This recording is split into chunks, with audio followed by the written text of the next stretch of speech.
Hi, I'm Brian Miloscia, and this is my DSS video. The name of the system I chose is called Shedss. It was a web-based DSS system developed by North Carolina State University in conjunction with Penn State University. And it started with a grant from the Environmental Protection Agency in 1993 until the system was refined and it was completed in 2003. Uh, it's basically designed to help scientists fight freshwater pollution. It's an HTML hyperlink enabled system. There's no downloads involved. It's a free system. Go to the website and you can click onto this and begin.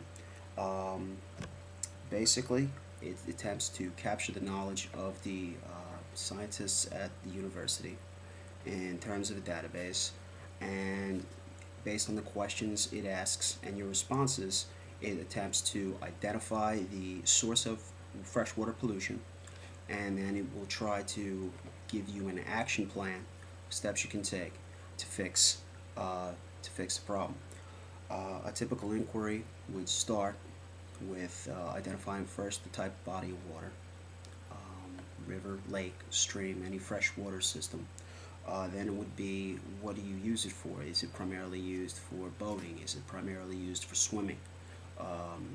And then we'll start asking about the symptoms of water, whether there's a bacterial concentration that's too high, whether there's sediment problems, turbidity currents, things like that.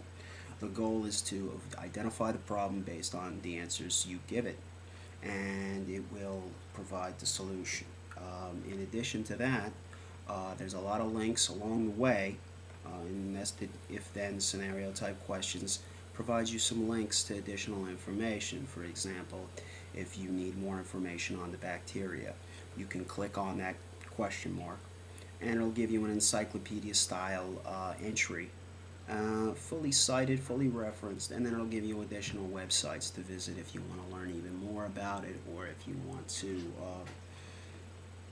go further and look deeper into that sort of information. Now, like I said, it's a free system, not cost. It's not very sophisticated. As we said, it's HTML. Click, go here. It's like a website. You click to this, if then you go here. It does have benefits, and it does have some things that it doesn't do so well. The number one benefit that you get with the system is that it gives you a real-time solution. You ask the question, it gives you the answer, and you have it. You can take the action right away. The other thing it does is it provides you with reliable information. You know you're getting it from North Carolina State, Penn State scientists. These people have credentials which are identified on the website, and you pretty much can believe what they tell you. It's not going to Wikipedia or something like that.